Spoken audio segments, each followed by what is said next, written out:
Hi കൂട്ടുകാരെ, എല്ലാവർക്കും സുഖമല്ലേ? നമുക്കിന്ന് ഒരു simple and healthy and tasty ആയിട്ടുള്ള നല്ലൊരു സൂപ്പർ പുട്ടാണ് ഉണ്ടാക്കാൻ പോകുന്നത്. വീഡിയോ നോക്കിയാലോ? വളരെ ടേസ്റ്റാണ് കേട്ടോ, നല്ല ടേസ്റ്റാണ്. അപ്പോൾ ഞാനിവിടെ കുറച്ച് സാധനങ്ങൾ എടുത്ത് വെച്ചിട്ടുണ്ട്. നമുക്ക് വേണ്ടത് ക്യാരറ്റ് വേണം, പാല് വേണം, തേങ്ങ വേണം, പഞ്ചസാര വേണം, നെയ്യ് വേണം, പിന്നെ പുട്ടുപൊടി. ഞാനിവിടെ അജ്മിയുടെ പുട്ടുപൊടിയാണ് എടുത്തിട്ടുള്ളത് കേട്ടോ. നിങ്ങൾക്ക് വീഡിയോ ഇഷ്ടപ്പെട്ടാൽ ലൈക്ക് ചെയ്യാൻ മറക്കണ്ട, കമൻറ്റ് ചെയ്യണം. പുതിയ കൂട്ടുകാർ ആരെങ്കിലും കാണുന്നുണ്ടെങ്കിൽ ഒന്ന് സബ്സ്ക്രൈബ് ചെയ്യണം കേട്ടോ. ഞാനിവിടെ 1 കിലോയുടെ അജ്മി പുട്ടുപൊടിയാണ് എടുത്തിട്ടുള്ളത്. നമുക്ക് ആദ്യം മാവ് തയ്യാറാക്കി വയ്ക്കാം. നല്ല ടേസ്റ്റുള്ള പുട്ടാണ് കേട്ടോ, വളരെ ഹെൽത്തിയും വളരെ ടേസ്റ്റും ഉള്ളതാണ്.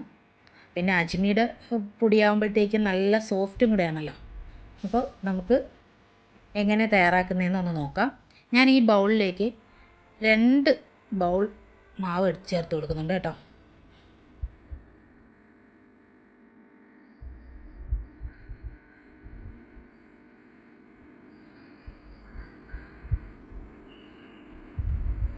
ഇനി ആവശ്യത്തിന് കുറച്ച് ഉപ്പ് ചേർത്ത് കൊടുക്കാം. ഉപ്പ് ചേർത്തിട്ട് നന്നായിട്ടിതൊന്ന് മിക്സ് ചെയ്ത് കൊടുക്കാമേ. സ്പൂൺ കൊണ്ടോ കൈ കൊണ്ടോ നന്നായിട്ടൊന്ന് മിക്സ് ചെയ്ത് കൊടുക്കാം.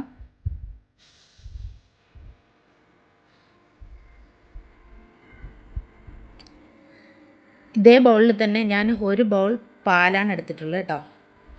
പാൽ കുറേശ്ശെ ഒഴിച്ച് നമുക്ക് ഈ മാവൊന്ന് നനച്ചെടുക്കാം.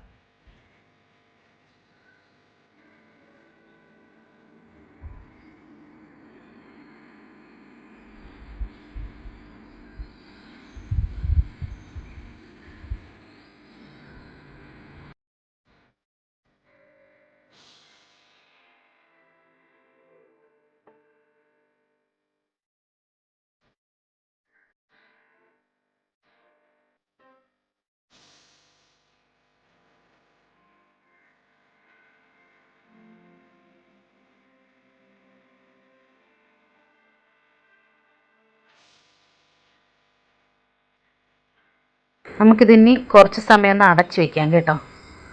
ഒരു 10-15 മിനിറ്റ് അടച്ച് വെച്ചതിന് ശേഷം നമുക്കിത് ഒരിക്കൽ കൂടെ നനച്ചെടുക്കണം.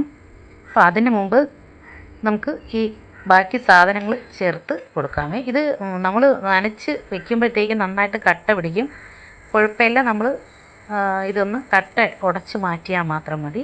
ഇനി നമ്മൾ എടുത്ത് വെച്ചിരിക്കുന്ന ക്യാരറ്റാണ് കേട്ടോ. ഞാൻ 1 കപ്പ് ക്യാരറ്റ് നമ്മൾ ഗ്രേറ്റ് ചെയ്തെടുത്തതാണ് കേട്ടോ. പിന്നെ 1 കപ്പ് തേങ്ങ. അപ്പോൾ ഞാൻ 2 കപ്പ് മാവാണ് എടുത്തിട്ടുള്ളത്.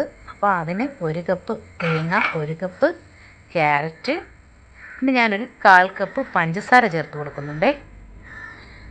പഞ്ചസാര മധുരം കുറച്ച് വേണമെന്നുള്ളവർക്ക് അങ്ങനെ ചേർത്ത് കൊടുക്കാം.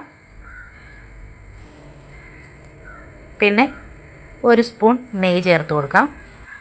1-1.5 സ്പൂണോ ചേർത്ത് കൊടുക്കാം കേട്ടോ. ഞാനിവിടെ സ്പൂണൊന്നും എടുക്കുന്നില്ല, ഞാൻ ഇതിൽ തന്നെ ഒഴിച്ചു കൊടുക്കുന്നുണ്ട്. ഇനി നമുക്കിതൊന്ന് മിക്സ് ചെയ്തെടുക്കാം. ആ പാത്രത്തിൽ കൊള്ളില്ല, അതുകൊണ്ട് ഞാൻ വേറൊരു പാത്രത്തിലേക്ക് മാറ്റിയിട്ടുണ്ട് കേട്ടോ. അപ്പോൾ നമുക്കിതെല്ലാം കൂടെ നന്നായിട്ടൊന്ന് മിക്സ് ചെയ്തെടുക്കണം കേട്ടോ. അപ്പോൾ ഈ ക്യാരറ്റിൻ്റെ ഈർപ്പം കൊണ്ട് മാവ് കുറച്ചും കൂടെ ഒന്ന് കുതിർന്ന് കിട്ടും കേട്ടോ. അപ്പോൾ നന്നായിട്ടൊന്ന് മിക്സ് ചെയ്യുക. ഈ തേങ്ങയും ക്യാരറ്റും നെയ്യും ഇതെല്ലാം കൂടെ ചേർത്ത് നന്നായിട്ട് മിക്സ് ചെയ്ത് കുറച്ച് സമയം കൂടെ ഒന്ന് ഇതുപോലെ അടച്ച് വയ്ക്കണം കേട്ടോ. ഇതെല്ലാം കൂടെ ഒന്ന് ഒതുക്കി അടച്ച് വയ്ക്കണം.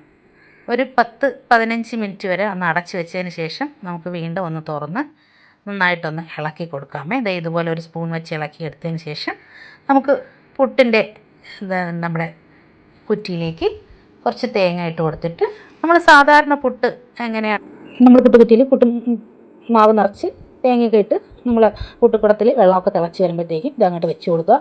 എന്നിട്ട് അടച്ച് വയ്ക്കുക. നമ്മുടെ ആവി വന്നിട്ട് ഒരു 5 മിനിറ്റ്, ഒരു 5-6 മിനിറ്റൊക്കെ നന്നായിട്ട് ആവി കയറ്റണം കേട്ടോ.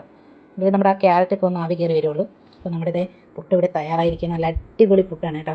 നല്ല മണം വരുന്നുണ്ട് കേട്ടോ. ഈ ആവി വരുമ്പോഴത്തേക്ക് നമ്മുടെ നെയ്യൊക്കെ ചേർത്തേക്കുന്നത് കൊണ്ട് നല്ല മണമാണ്, പക്ഷെ നല്ല ടേസ്റ്റുമാണ് കേട്ടോ. വേറെ കറികളൊന്നും വേണ്ട, വേണമെങ്കിൽ പഴം വെച്ച് കഴിക്കാനുള്ളത്. അങ്ങനെ നമ്മുടെ ക്യാരറ്റ് പുട്ട് ഇവിടെ തയ്യാറായിരിക്കുകയാണ്. നിങ്ങൾ ഒരു തവണയെങ്കിലും ഒന്ന് ഉണ്ടാക്കി നോക്കണം കേട്ടോ. വളരെ ടേസ്റ്റി ആയിട്ടുള്ളതാണ്. നമ്മളെ കൊച്ചുമക്കൾക്കൊക്കെ ഒരുപാട് ഇഷ്ടപ്പെടും, നമുക്ക് വലിയവർക്കും നല്ല ഇഷ്ടപ്പെടും കേട്ടോ. വേറെ കറികളൊന്നും വേണ്ട. അപ്പോൾ ഇന്നത്തെ വീഡിയോ ഇത്രയേ ഉള്ളൂ. പുതിയൊരു വീഡിയോ ആയിട്ട് നമ്മൾ വീണ്ടും കാണും. അതുവരെ എല്ലാ കൂട്ടുകാർക്കും നല്ലൊരു ദിവസം ആശംസിച്ചുകൊണ്ട് ടാറ്റാ.